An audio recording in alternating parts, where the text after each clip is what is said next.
ലോക്സഭാ തെരഞ്ഞെടുപ്പിൽ മുച്ചൂടും അടിപതറി നിൽക്കുകയും പഞ്ചായത്ത് തെരഞ്ഞെടുപ്പ് വരാനിരിക്കുകയും രാജ്യത്താകമാന ഇടതുപക്ഷ പാർട്ടികൾ ശക്തമായ വെല്ലുവിളി നേരിടുകയും ചെയ്യുന്ന ഘട്ടത്തിലാണ് ഏക കച്ചിത്തുരുമ്പായ കേരളത്തെ നയിക്കുന്ന പിണറായി വിജയൻ ഗുരുതരമായ ആരോപണങ്ങൾ തളയ്ക്കപ്പെട്ടിരിക്കും. അതൊക്കെ നാട്ടുകാർക്കറിയാവുന്ന കാര്യമല്ല അല്ലേ? ഈ ആരോപണങ്ങളിൽ ഏതെങ്കിലും ഒരെണ്ണത്തിന് പൊതുസമൂഹത്തെ ബോധ്യപ്പെടുന്ന ഒരു മറുപടി പറയാൻ പിണറായി വിജയന് കഴിയുന്നുണ്ടോ? ആ മറുപടിയിലൂന്നിയാണോ പാർട്ടി ന്യായീകരിച്ച് മുന്നോട്ട് പോകുന്നത്? എത്ര സമയം സംഘടന തുടങ്ങിയിട്ട്? കുറച്ചു നേരമായി.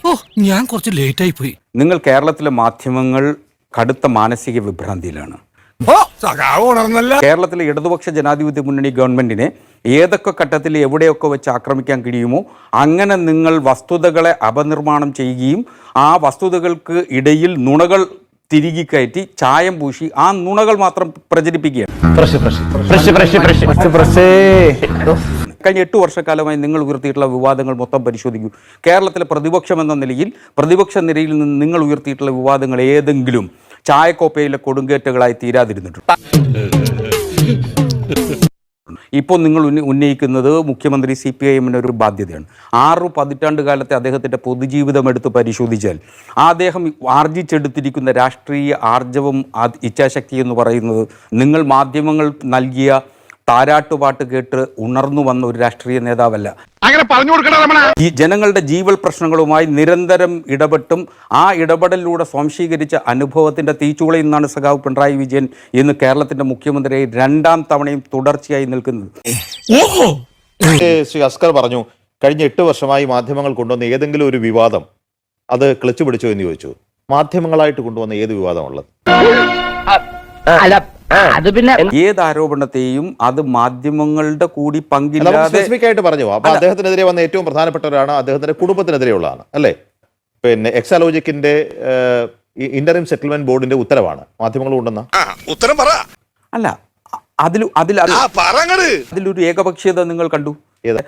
മകൾ വീണ തൈക്കണ്ടിക്കെതിരെ നടത്തുന്ന അതിൽ പരാമർശിച്ചിട്ടുള്ള വിവരങ്ങൾ 1,72 ലക്ഷം രൂപ ഒരു സേവനവും നൽകാതെ ഒരു കമ്പനിക്ക്, മുഖ്യമന്ത്രിയുടെ മകളുടെ കമ്പനിക്ക് ഇവിടുത്തെ ഒരു സ്വകാര്യ സ്ഥാപനം കൊടുത്തു എന്ന് പറഞ്ഞാൽ അതിന്റെ സേവനം എന്താണ്? എന്ത് സേവനമാണ് ചോദിക്കുന്നത്? തെറ്റാണോ?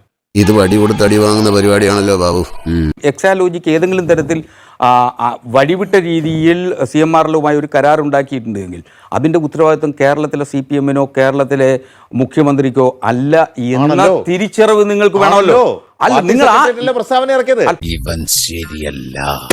70 കോടി രൂപ കേരളത്തിന്റെ പൊതു ഖജനാവിൽ പൊതുമുതൽ വിറ്റ് കൊള്ളയടിക്കുന്ന ഒരു കമ്പനി ഇവിടുത്തെ രാഷ്ട്രീയ നേതാക്കൾക്ക് കോടപ്പണമായി നൽകി. അതിൽ ഒരു പേര് PV ആണ് അല്ലേ, RC ആണ്, PKK ആണ്. ഇതിൽ PV പിണറായി വിജയനാണെന്ന് ചോദിക്കും തെറ്റാ? PV എന്ന് പറഞ്ഞ് നാളിതുവരെ അദ്ദേഹത്തിൻ്റെ 6 പതിറ്റാണ്ട് കാലത്തെ പൊതുജീവിതത്തിൽ എവിടെയെങ്കിലും PV എന്ന പേരിൽ അബ്രിവേഷനിൽ അദ്ദേഹം അറിയപ്പെട്ടിട്ടുണ്ടോ? ഒരിക്കലില്ല. അപ്പോൾ അങ്ങനെ അറിയപ്പെടാത്തിടത്തോളം കാലം നിങ്ങൾക്ക് ആ PV എന്നുള്ളത് കൊണ്ട് പിണറായി വിജയനിലേക്ക് എത്തണം എന്നുള്ളത് അത് പത്മജ വേണുഗോപാലായിക്കൂടെ? മുഖ്യമന്ത്രിയുടെ ഓഫീസ് അധോലോക സംഘം നയിക്കുന്നവരാണെന്ന് മാധ്യമങ്ങൾ ആരോപിക്കുന്നു എന്ന് പറഞ്ഞു. ആരാണ് പറഞ്ഞത്? ഭരണപക്ഷ നിരയുടെ എല്ലാത്തരം പ്രവർത്തികളുടെയും കോടാലി കൈയായി മാറിയ ഭരണകക്ഷി MLA PV അൻവറല്ലേ പറഞ്ഞത്? മാധ്യമങ്ങളാ? PV അൻവർ നടത്തിയിട്ടുള്ളത് ഒരു കമ്മ്യൂണിസ്റ്റ് രീതിയല്ല. ഒരു പക്ഷേ അദ്ദേഹം വന്ന വഴിത്താരകളിൽ പരാതി പറയുന്ന ആളുടെ ജാതകം പരിശോധിക്കണോ, പറയുന്ന പരാതി ശരിയാണെന്ന് പരിശോധിക്കണം? 2 കാര്യം പരിശോധിക്കണം. ഒന്ന്, പരാതി പറയുന്ന ആ വ്യക്തിയെ സംബന്ധിച്ചിടത്തോളം അദ്ദേഹത്തിന്റെ ഉദ്ദേശം കൂടി പരിശോധിക്കണം. പരാതി പറയുന്നത് വരെ പൊന്നോമനയായിരുന്നു. അതായത് പിണറായി വിജയനും അദ്ദേഹത്തിനൊപ്പം നിൽക്കുന്നവർക്കും എതിരെ ആരോപണം ഉന്നയിക്കുന്നത് വരെ PV അൻവർ നല്ലവനാണ്. ആരോപണം ഉന്നയിച്ചതോടുകൂടി അദ്ദേഹം ഒരു അധമനായി മാറി. അതല്ലേ സത്യം? സത്യമാണെങ്കിലും എനിക്ക് അംഗീകരിച്ചു കൊടുക്കാൻ പറ്റുമോ? PV അൻവർ ഉന്നയിച്ചിട്ടുള്ള ആരോപണങ്ങൾ ഇതിനു മുമ്പും PV അൻവർ പല വിവാദ പരാമർശങ്ങളും നടത്തിയിട്ടുണ്ട്. ഇപ്പോൾ രാഹുൽ ഗാന്ധിയുടെ DNA പരിശോധിക്കണം എന്ന് പറയുന്നത്. അപ്പോൾ അത്തരം പരാമർശങ്ങൾ ഒരിക്കലും ഇടതുപക്ഷം അങ്ങനെ കാണേണ്ട കാര്യമില്ല. കാര്യം ഇടതുപക്ഷത്തിന്റെ കാഴ്ചപ്പാട് ആശയപരമായ സമരമാണ്. ഇടതുപക്ഷത്തിന്റെ ക്യാപ്റ്റൻ അന്ന് അതല്ലല്ലോ പറഞ്ഞത്. അല്ല, അതൊരു പറഞ്ഞാൽ മറുപടി കിട്ടുമെന്ന് ഓർത്തോ. അതെന്തുകൊണ്ടാണ് ശരിവെച്ചില്ലേ? കേരളത്തിൽ വന്നിട്ട് ശ്രീ രാഹുൽ ഗാന്ധി നടത്തിയിട്ടുള്ള പരാമർശം എന്താ? കേരളത്തിലെ മുഖ്യമന്ത്രിയുടെ ഓഫീസിനും എന്തുകൊണ്ട് കേന്ദ്ര ഏജൻസികൾ കടന്നു ചെല്ലുന്നില്ല എന്ന പരാമർശം നടത്തിയപ്പോഴാണ്. അപ്പൊ സ്വാഭാവികമായിട്ട് ഇത്തരം അനാവശ്യ വിവാദങ്ങൾ എന്തുകൊണ്ടാണ്? അങ്ങനെയല്ല, അത് പിണറായി വിജയനെതിരെ ആയതുകൊണ്ടാണ്. അതുകൊണ്ടല്ല. നിങ്ങൾ കരുതുന്നു ഞങ്ങൾക്ക് പാർട്ടിയുടെ ഏറ്റവും പരമപ്രധാന ബോഡിയിലുള്ള PB അംഗമാണ് സഖാവ് പിണറായി വിജയൻ. അദ്ദേഹം കേരളത്തിലെ തുടർച്ചയായി രണ്ടാമതും ഗവൺമെൻറ്റിനെ കൊണ്ടെത്തിക്കാൻ കഴിയുന്ന തരത്തിൽ കേരളത്തെ ഉഴുതു മറിച്ച ഒരു രാഷ്ട്രീയ നേതാവ് കൂടിയാണ്. ആ കാര്യം ഓർക്കുമ്പോഴേ രോമാഞ്ചം. പറഞ്ഞത് നന്നായി. അത് CPIM എന്ന് പറയുന്ന ഒരു പാർട്ടിയുടെ ഒരു തരത്തിലുള്ള ഗതികേടാണ്. കാരണം തുടർഭരണമടക്കം പിണറായി എന്ന് പറയുന്ന നേതാവിലും വ്യക്തിയിലും കേന്ദ്രീകൃതമായി മാത്രം വന്നതാണെന്ന് വിശ്വസിക്കുന്ന നിങ്ങൾക്ക് പിണറായി വിജയൻ പറഞ്ഞത് മാത്രമാണ് ശരി, പിണറായി വിജയനെതിരെ പറയുന്നതെല്ലാം തെറ്റാണ്. അതല്ലേ സത്യം? അല്ല, കമ്മ്യൂണിസ്റ്റ് പാർട്ടിയുടെ മാനിഫെസ്റ്റോ ഉണ്ട് തെരഞ്ഞെടുപ്പിന് മത്സരിക്കുമ്പോൾ. ആ തെരഞ്ഞെടുപ്പിലെ മാനിഫെസ്റ്റോ നടപ്പിലാക്കുക എന്ന ഉത്തരവാദിത്തമാണ് ഗവൺമെന്റ് ചെയ്യുന്നത്. അതാണ് സഖാവ് പിണറായി വിജയൻ ചെയ്തിട്ടുള്ളത്. അങ്ങനെയുള്ള ഒരു ഉത്തരവാദിത്തമാണ് പിണറായി വിജയൻ ഉള്ളതെങ്കിൽ പിണറായി വിജയനെതിരെ ഉയരുന്ന ആരോപണത്തിൽ ഒരെണ്ണത്തിൽ പോലും സാധാരണ മനുഷ്യർക്ക് ബോധ്യപ്പെടുന്ന ഒരു മറുപടി പോലുമില്ലാത്ത, ഒരു യുക്തി പോലുമില്ലാത്ത പിണറായി വിജയന്റെ വാദങ്ങൾ തൊണ്ട തൊഴാതെ വിഴുങ്ങി നാട് നീളെ പിണറായിയെ ന്യായീകരിച്ച് നടക്കേണ്ട ഗതികേട് ഈ പാർട്ടിക്ക് വരുമായിരുന്നു? ഇങ്ങനെ പോയാൽ സംഗതി കുഴയും. നിങ്ങൾ കരുതുന്നത് ഇപ്പോൾ നിങ്ങൾ ഉയർത്തുന്ന വിവാദങ്ങൾ അല്ലെങ്കിൽ നിങ്ങൾ ഉയർത്തിയിട്ടുള്ള പ്രതിപക്ഷം ഉയർത്തിയിട്ടുള്ള വിവാദങ്ങളൊക്കെ തന്നെ കേരളീയ ജനങ്ങളെ അങ്ങ് സ്വാധീനിച്ചു എന്നാണോ? അങ്ങനെയല്ല. ഞങ്ങൾക്ക് ജനങ്ങളെ നേരിട്ടറിയാന്നേ. ഞങ്ങളുടെ കേഡർമാർ നിരന്തരം ജനങ്ങളുമായി ദൈനംദിന പ്രവർത്തനങ്ങളിലൂടെ ഇടപെട്ടുകൊണ്ടേയിരിക്കുകയാണ്. ഞങ്ങൾക്ക് തെറ്റുപറ്റിയിട്ടുണ്ടെങ്കിൽ തിരുത്തുന്നതിനുള്ള ബാധ്യതയും ഞങ്ങൾക്കുണ്ട്.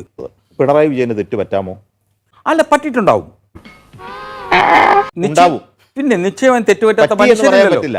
അത്രയെങ്കിലും ആർജവത്തോട് പറഞ്ഞതിന് അസ്കറിനോട് ഞാൻ നന്ദി പറയണം. കാരണം അത് കുറച്ച് കഴിഞ്ഞാൽ അദ്ദേഹം ഇനി ഒരു അമാനുഷികനാണെന്നോ ദൈവമാണെന്നോ പറയുന്ന കാലം നമുക്ക് അത്ര വിദൂരമല്ല. നിർത്തി അവമാനിക്കുവാണെന്നേ.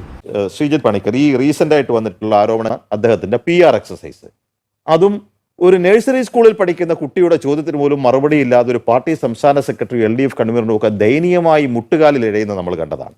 ഇതെല്ലാം കഴിഞ്ഞ് പിണറായി വിജയൻ ചിരിക്കുന്ന ഈ കൊലച്ചേരിയുടെ അർത്ഥം എന്തായിരിക്കും? നമ്മൾ ചില കോൺവെർസേഷനുകൾ വാട്സാപ്പിൽ ആൾക്കാർക്ക് അയക്കുന്ന സമയത്ത് ലോങ് റിപ്ലൈ ഇല്ലെങ്കിൽ നമ്മൾ ചിലപ്പോൾ ഒരു സ്മൈലി കൊണ്ട് അങ്ങ് നിർത്തും. മുഖ്യമന്ത്രിക്ക് പത്രസമ്മേളനത്തിൽ വരുമ്പോൾ സ്മൈലിയുടെ പ്ലക്കാർഡ് കൊണ്ടുവരാൻ കഴിയാത്തത് കൊണ്ട് മറുപടിയില്ല, അല്ലെങ്കിൽ അതിന് മറുപടി പറയാൻ ഉദ്ദേശിക്കുന്നില്ല എന്നതുകൊണ്ട് ആ സ്മൈലി എന്താണോ അതങ്ങ് പറഞ്ഞു. അതാണ് ഹ ഹ ഹ. അവമാനിക്കരുത്, ഞാൻ നല്ലൊരു കുടുംബത്തിൽ പറഞ്ഞവനാണ്. നീ നല്ല കുടുംബത്തിൽ പറഞ്ഞു, ഞാൻ പിന്നെ മറ്റേ കുടുംബത്തിൽ പറഞ്ഞാണല്ലോ. ശ്രീ ഹസ്കർ തന്നെ പറഞ്ഞു, മുഖ്യമന്ത്രിക്ക് പറ്റാം എന്ന് മാത്രമാണ്.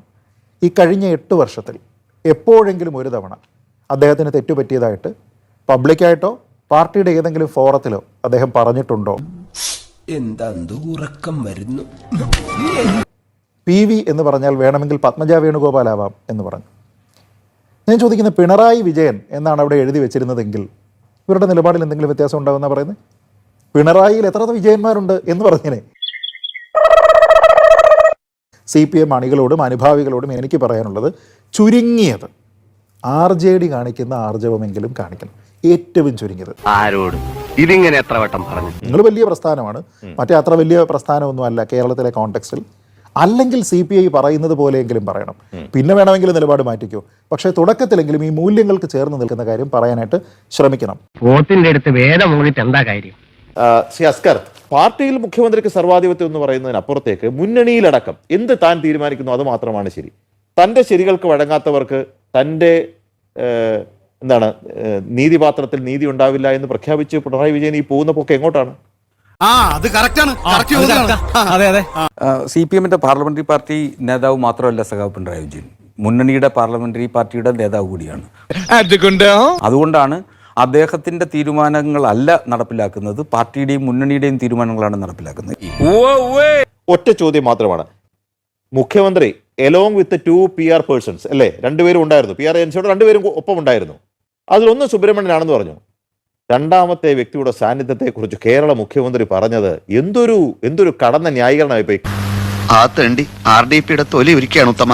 സഹിക്കല്ലാതെ എന്ത് ചെയ്യാം? കേരള മുഖ്യമന്ത്രി റിസർട്ട്+ കാറ്റഗറി സുരക്ഷയുള്ള മുഖ്യമന്ത്രി ഒരു അഭിമുഖം നടത്തിക്കൊണ്ടിരിക്കുകയാണ് ഹിന്ദുവിന്റെ ലേഖികയുമായി.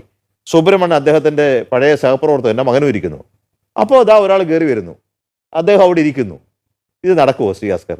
ഇതൊക്കെ ആരോടാണ് പറയുന്നത്? ഞങ്ങൾ എന്താ മണ്ടന്മാരാണെന്ന്? അല്ല, എന്തുകൊണ്ട് നടക്കാതിരിക്കും PG? അങ്ങനെ കൂടി ആലോചിക്കും. കേരള ഹൗസിൽ എന്ത് നടക്കും കേട്ടോ, അത് ആ പറഞ്ഞ സത്യമാണ്. അപ്പുറവും നടക്കും. ഞാൻ ഒറ്റ കാര്യം മാത്രം ചോദിക്കുന്നു, സത്യസന്ധമായി മറുപടി പറയണം. ഇതേപോലെ മുഖ്യമന്ത്രി പറയാത്ത ഒരു കാര്യം കേരളത്തിലെ ഏഷ്യാനെറ്റ് ന്യൂസ് അടക്കമുള്ള ഒരു മാധ്യമ പ്രവർത്തകർ ഏതെങ്കിലും ഒരു മാധ്യമത്തിലാണ് പ്രസിദ്ധീകരിച്ചിരുന്നെങ്കിൽ എന്താ സംഭവിക്കുക? ഉണ്ടതിനുമായിരുന്നു പിറ്റേ ദിവസം. സത്യമാണോ? അങ്ങനല്ല. സത്യമാണോ? നിങ്ങൾക്ക് അല്ല, പിറ്റേ ദിവസം നിങ്ങൾ ഖേദം പ്രകടിപ്പിച്ച് കയ്യാമം വെച്ച അടിവസ്ത്രം വിട്ട് റോഡേ നടത്തിച്ച് ഉണ്ട തീറ്റിക്കുമായിരുന്നു. സത്യമാണോ? അതിപ്പോ പ്രത്യേകം പറയാണ്ടോ? അത് അവർ സമ്മതിക്കുന്നു എന്നുള്ള ആർജവമാണ് ഹിന്ദുവിനുള്ളത്. ആ ആർജവത്തെയാണ് അഭിനന്ദിക്കേണ്ടത്. ഉണ്ട്. ഇനി ചോദിക്കട്ടെ, പീസന്റെ സിഇഒ മുഖ്യമന്ത്രിയുടെ റൂമിൽ ഇന്റർവ്യൂ സമയത്ത് ഉണ്ടായിരുന്നു? മുഖ്യമന്ത്രി തന്നെ അത് വിശദീകരിച്ചു. അത് ഹിന്ദുവിന്റെ അദ്ദേഹത്തിന് അറിയില്ല ആരാന്ന്. ആരോ ഒരാൾ കയറി വന്നു, ഇന്റർവ്യൂ നടന്നപ്പോ അവിടെ ഇരുന്നു, ഏതോ വഴി കൂടെ പോയി എന്നാണ് അദ്ദേഹം പറയുന്നത്. ഒരു മര്യാദ വേണം. നിങ്ങൾ എന്തുകൊണ്ട്, എന്റെ ചോദ്യം അതാണ്, നിങ്ങൾ എന്തുകൊണ്ട് മുഖ്യമന്ത്രിയെ വിശ്വസിക്കുന്നില്ല? നിങ്ങൾ മുഖ്യമന്ത്രി പറയുന്ന പച്ചക്കള്ളമായതുകൊണ്ട്, ശ്രീ അസ്കർ, മുഖ്യമന്ത്രി പറയുന്ന പച്ചക്കള്ളമായതുകൊണ്ട് വിശ്വസിക്കാത്ത. ഇനി ഇവിടെ നിന്ന് അഴിവണ്ടാവാ, നമുക്ക് അങ്ങോട്ട് മാറിയിക്കാം. തൽക്കാലം ഇത്രയും മതി. വരട്ടെ.